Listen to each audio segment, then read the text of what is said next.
আমাৰ গৰাপুৰী নিষ্পি খেৰাজত তেওঁলোকে মানে ফজৰৰ নামাজ পঢ়ি গুড জিয়াৰত কৰিবলৈ গৈ আছিল।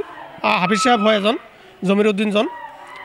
দুটা বাইক মুখামুখি হেৰি হৈছে, হোৱাৰ কাৰণে লগালগ দুয়োটা ড্ৰাইভাৰ হেৰি হৈছে, ডেথ হৈছে আৰু স্পট ডেথ হৈছে। আৰু আপোনাৰ দুজন আছিল পিছফালে দুটা, এজন গুৱাহাটীলৈ ৰেফাৰ কৰিছে আৰু এজন ইয়াতে এডমিট কৰিছে, নাছিৰুদ্দিন আৰু শুকুৰ আলী।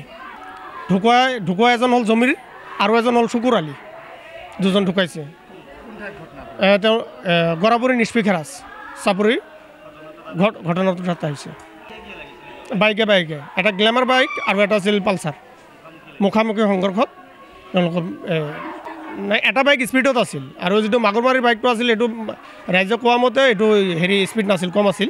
কিন্তু সেইটো বাইক আহি ডাইৰেক্ট খুন্দিয়াত দুয়োটা ড্ৰাইভাৰ স্পট ডেথ হয়। আৰু খুব মৰ্মান্তিক দুখ লগা বিষয় আৰু খুব আঘাত পাইছোঁ আমি মনে মনে।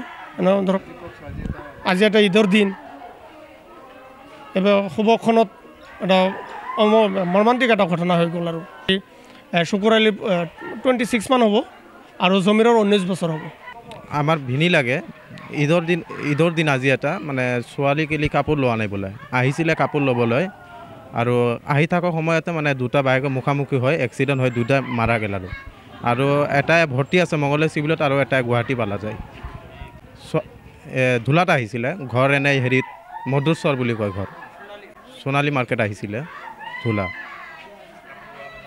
কাপোৰ নহ'ল, আহি থাকোঁতে মুখামুখি হ'ল দুটাই বাইক আছিলে, এটা পালচাৰ আছিলে আৰু এটা গ্লেমাৰ আছিলে। মই এইটো গম নাপাওঁ, মানে আমাৰতো আমি গম পাওঁ। আৰু ল'ৰা ছোৱালী দুটা আছে, দুটা ছোৱালী কণমানি, মানে ছোৱালী কেলি ল'ব আহিছিল কাপোৰ আৰু আহি পেলাই এক্সিডেণ্ট হৈছে। আৰু তিৰি আছে, মা বাবা আছে চাগে, ভাই ভনী আছে। হয়, নামাজৰ আগতে এক্সিডেণ্টটো হ'ল। আৰু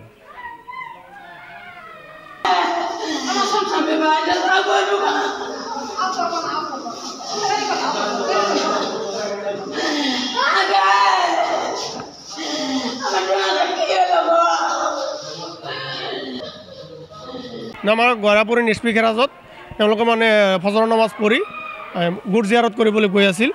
হাফিজ সাহেব হয় এজন, জমিৰ উদ্দিনজন। দুটা বাইক মুখামুখি হেৰি হৈছে, হোৱাৰ কাৰণে লগালগ দুয়োটা ড্ৰাইভাৰ হেৰি হৈছে, ডেথ হৈছে আৰু স্পট ডেথ হৈছে। আৰু আপোনাৰ দুজন আছিল পিছফালে দুটা।